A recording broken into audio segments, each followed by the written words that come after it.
Welcome back to my channel. My name is Madeline Reed. If you have been here before, you've probably noticed I'm somewhere much different. My apartment building is currently having construction, so I can't film during the day when I'm off.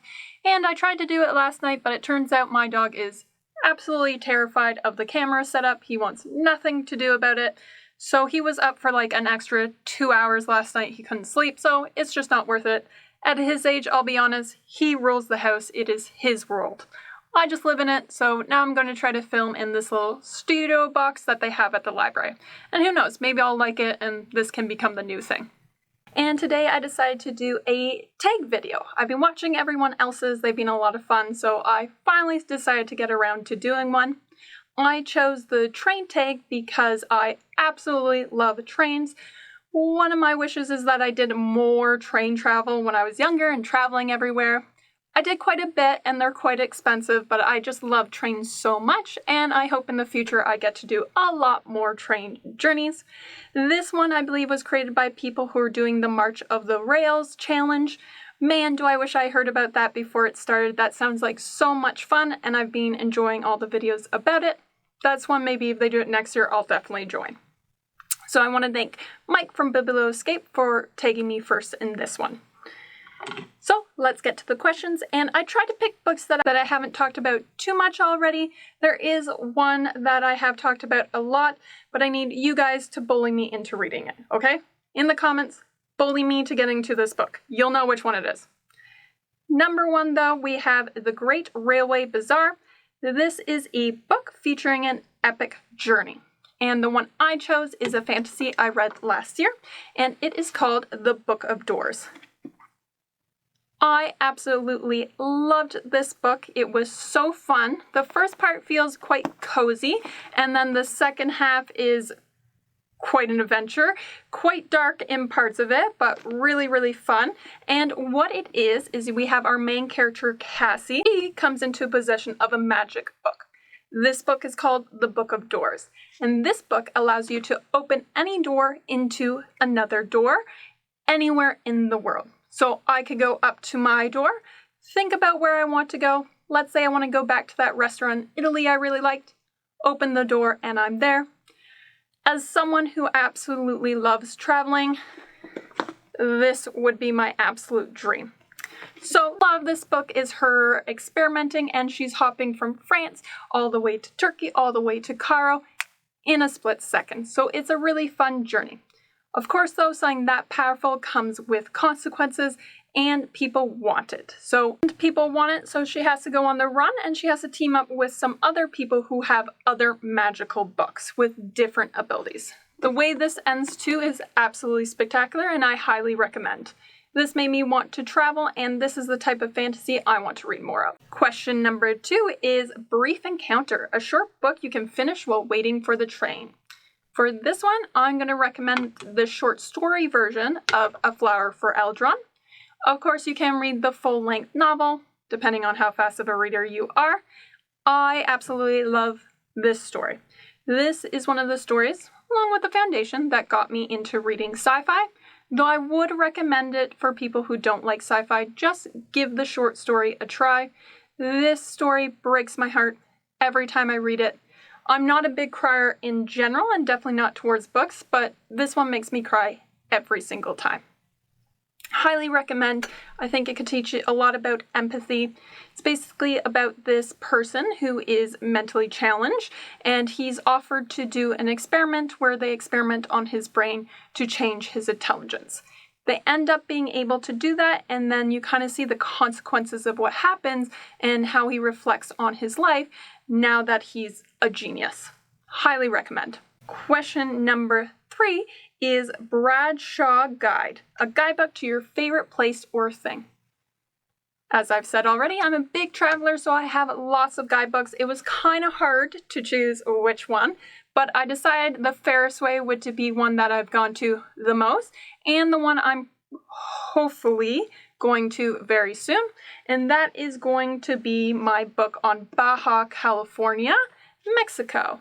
This is the 101 things that you can do there. The reason I go there so much is because my mom actually lives there full time. She's lived there for about 4 years, so I go about once or twice a year, and it is fun to kind of flip through and see if there's anything new that we can do together. I hope to one day be able to do a lot, if not all of these, and travel all the way down the peninsula because it's a very special place. I've always liked Mexico too, even before my mom was there. One of my favorite cuisines, and I went to Mexico City by myself many years ago and absolutely loved it. Probably one of my favorite cities in the world. And the thing I really would like to do, I'm going to be off season, but eventually I would really like to do all of the whale tours they have there. Those are big bucket items for me. I also think this book is cool because it has Spanish and in English. And I am trying to learn Spanish, but it is proving to be very, very hard. I learned it all through university and then apparently just forgot everything. So we're trying again. Question number 4 is Breakheart Pass, a romance or a Western? Now, when I was looking at my books and just from history, I was actually really surprised that I haven't read any Westerns. And I need to change that. Luckily, there is one on my priority list for this year, and that is No Country for Old Men. Really excited to read this. I read his The Road last year, and it's now top 10 book of all time. So I'm really hoping I like this one and it gets me into Westerns. I think I could really like them. They're fast-paced, they're action-packed, and that's the type of reader that I am. So hopefully this goes well. And I've heard great things about the movie as well. Question number 5 is Thomas the Tank Engine. So a childhood favorite, and mine actually does have a train in it this time. It's the Polar Express. This is a book we used to read every Christmas Eve as a family, so it definitely has a special place in my heart. Question number 6 is Signalman, a ghost story or a horror novel. And for this one, I picked The September House. And this is a unique twist on your typical haunted house, because in this one, our main character, Margaret, knows that her house is haunted, and she doesn't care.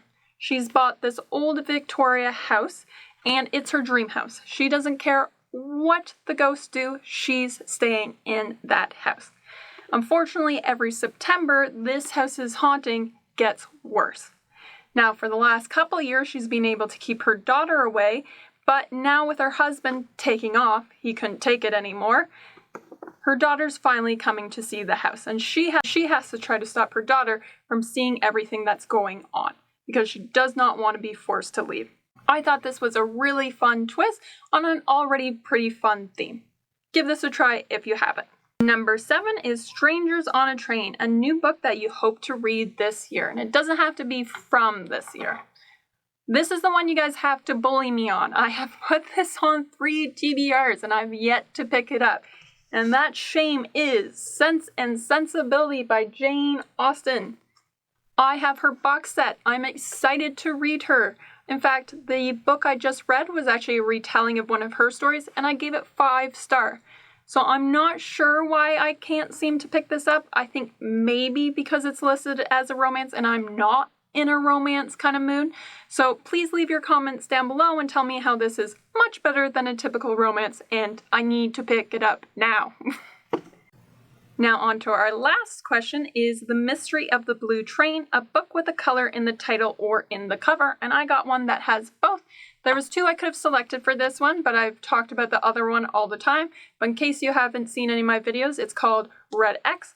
Highly recommend that one. But for this one, I decided to go with The Black Hunger. Black's in the title, and you see black at the bottom here.